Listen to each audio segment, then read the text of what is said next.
Today's the day after Josh Gordon has been suspended indefinitely from the NFL for, I didn't like how they added in the performance enhancing abuse, drug abuse, and substance of abuse policy failures, because in my eyes, I always thought it was the weed that Josh Gordon was failing tests for. The fact that they added performance-enhancing drugs into the announcement makes me wonder. I mean, I don't know if that's just standard on how they would announce it regardless, but if he failed for a performance-enhancing drug, obviously the NFL accounts for that with his substance of abuse issues, ties them together and says, all right, this guy just can't pass the guidelines that we have regulated. Now, there's been a lot of questions around the internet, in the interwebs, about how the NFL tests. It is an annual drug test for street drugs that starts on April 20th. Yes, 4/20 it starts. And it goes all the way through the first week of training camp. And you get tested one time through there, and then you're done for the rest of the year. So if you get tested on April 20th, that means your annual test is done. As soon as that thing gets cleared, you wait a day because you might have been too dilute, you might have been too hydrated. They might ask you to retest again tomorrow morning. So you don't want to get tested on April 20th. Think that you're in the clear because you had stopped smoking 3 weeks in the past, take your test, and then go ahead, go home, and gas mask, bong, joint, everything like that. That is an amateur mistake. Well, hello there. Utilize the promo code PAYTHEBILLS and get $20 off your first order from SeatGeek. Now, back to the magic. You wait a day or two to make sure that the test has been put in and you're good for the rest of the year. Because if you've already been clean for 3 weeks, for a month, you can wait another day or two. This is just the mindset. Now, if you don't get tested in OTAs during that April 20th before the summer break, that means you're going to get tested the first week of training camp, which means you can't smoke all summer. But once you get your test done, you're clear for the rest of the year for street drugs. This does not count Adderall. Adderall is also a performance-enhancing drug. This is strictly, I think it's just strictly marijuana, basically. I don't know what other drugs they're potentially getting out of that, but it's marijuana. Now, if you're in the substance of abuse program, which you enter with a failed test, you entered with an arrest that involves an alcohol or drug-related charge, you are then in a different program. You are no longer in the once a year test for street drugs. You are now in a program called the Substance of Abuse Program, which Josh Gordon has been in for years. I was in after my public intoxication arrest. And the way it works is you go into a phase 1. And phase 1 is normally for guys who fail a test, waiting for you to get clean as the drugs leave your body. And then once the drugs leave your body, you leave phase 1 into phase 2.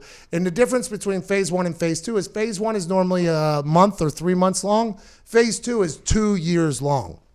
So for me, whenever I went into the substance of abuse program for my public intoxication, I had to fly to Chicago. I met with psychiatrists, psychologists, 8 of them, and they did all these tests on me to see if I was an alcoholic, if alcoholism was a problem, if I needed to do any further treatment other than what they're going to do. Then I came back. I completed my phase 1 program with no failed tests. I got tested 8 times a month for those 3 months in phase 1. Anytime I left Indiana, I had to give them an address I was going to, 2 phone numbers they could reach me at, and I had to meet with a substance of abuse counselor once a week. So I do that for 3 months. I pass everything with flying colors. As soon as my 3 months are up, and I know it, it's like you're getting off of parole or whatever, I'm driving home to Pittsburgh to go celebrate that I'm out. And while I'm driving home, I get a call from Dr. Brown, and Dr. Brown tells me, hello, is this Pat McAfee? Yes, it is. Like, I'm excited for this phone call. I did everything right in this phase 1. I did not fail any tests. I never failed a test in the NFL. By the way, I lost 15 pounds after I got arrested jumping rope in 8 days. I lost 15 pounds in 8 days jumping rope while I was suspended. Pissed clean, got no failed tests or anything like that. So as soon as phase 1 was over, I get a phone call. I'm on my way back to Pittsburgh to celebrate. Hey, your boy's free. Here we go. I'm back in the game. And instead, Dr. Brown informs me that I am now moving into phase 2, which is the same as phase 1. It's just 24 months long. So I immediately pull the car over to the side of the road. And I go, what does that even mean? He goes, well, we have decided that you need to go into phase 2 now. I said, well, what did I do wrong in phase 1? He goes, nothing. You actually did great. I was like, well, then what's the purpose of phase 1? If you do phase 1 100% right, and then you just move into phase 2. He's like, well, I have determined that you need to go into phase 2. I was like, well, who are you? He said, I'm Dr. Brown. I was like, what type of doctor are you? He goes, I'm a psychiatrist or something like that. I'm like, that's not even a real doctor. And then that turned into a nightmare for me because Dr. Brown is 100% in charge. By the way, Dr. Brown, real doctor is what I've been told by a lot of people, and good guy. Just in the moment, I acted immaturely and wasn't happy. So for the next 24 months, I was tested 8 times a month for 24 months, counting the phase 1. That's 27 months altogether. Anytime I would leave Indiana, I would have to call the NFL in New York, give them my address, 2 phone numbers they could reach me. I had to meet with a substance of abuse counselor once a week for 24 months.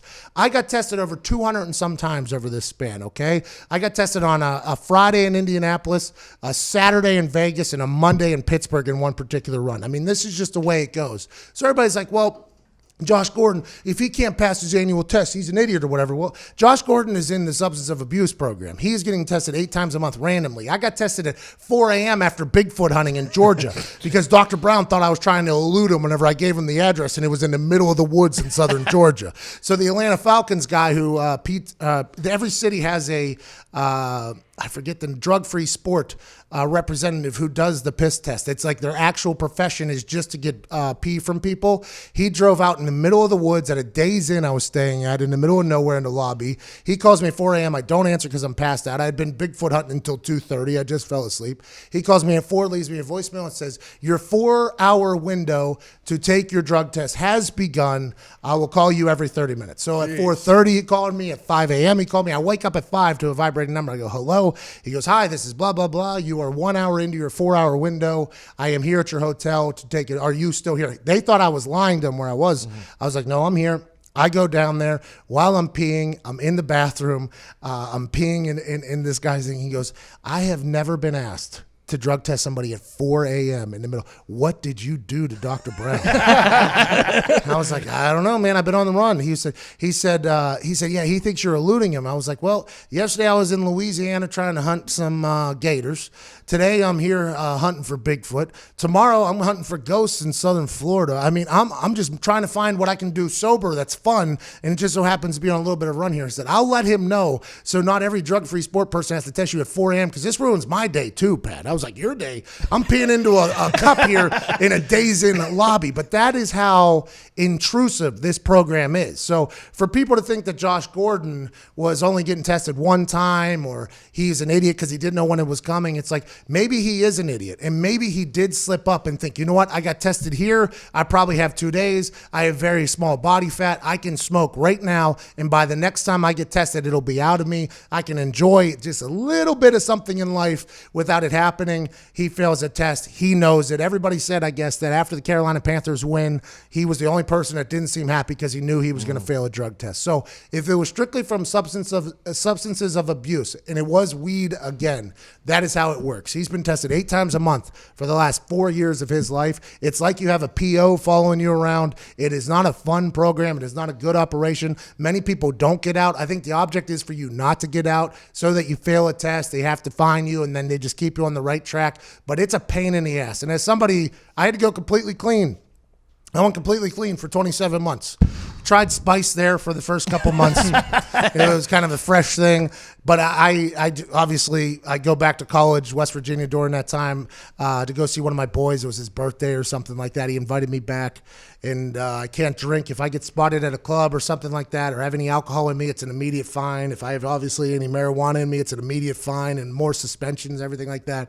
So I'm smoking a spice because it doesn't show up in your system. And literally as soon as I got put into the program, an OG on the team who's been in the program a long time, he's like, I got you, dog. After practice, ride with me. We rode down to a smoke shop. We went to the back. He got me some of this spice. He goes, here you go, man. It's not great, but it's a little something that won't fail up on a test. I'm like, perfect. So I started smoking this spice a little bit or whatever. I started like, you know, just something to do a little something because I was a party animal. Like I was going hard, and then everything stops, and then my career was threatened. This is all my fault, by the way. I am not blaming anybody else. This is 100% my fault that this happened. But as soon as I get in trouble, everything stops. No drinking, no smoking, no friends, really. I couldn't really hang out with my friends because at that point, all my friends partied, and I felt bad going out with them and being the guy that instead of buying 100 shots and being a good time, instead I was the guy like having water, like, hey, guys, let's have a good time. So I just stopped going out. So I was smoking spice or whatever to try to just give me a little feeling of intoxication of something, right? Just a little bit of something. And It's my friend's birthday back in college, and we're sitting down in the living room, and they're smoking, and I'm smoking my own thing. I'm like, you guys wanting this? They're like, no, Pat. And they were like, hey, let me see a bag of that thing. I look at it, and my one friend from college, really good friend from college, looks at me and goes, so this is what the NFL is, Pat? And I go, what's that? He goes, smoking meth in a college dorm room. And I was like, this is bad, isn't it? He goes, Pat, it looks like you're smoking potpourri. This is made in the basement of somebody's house. You might as well just put all the chemicals in the windshield wiper fluid and just dump it down your throat. And I was like, well, I'm going to stop smoking this immediately. It gave me a nasty headache. It was terrible. I mean, it was disgusting every single time. So I went completely clean for like 26 months, I think, 25 months. And it really changes your world. It changes your world immensely. But that's what the substance of abuse program is. That's what Josh Gordon has been going through now for the last 4 years. So I think I have a little bit more sympathy for the guy, knowing that he might slip up because it is such a regimen where you can't do anything and you have to report where you're at all times. And yes, he put himself in this.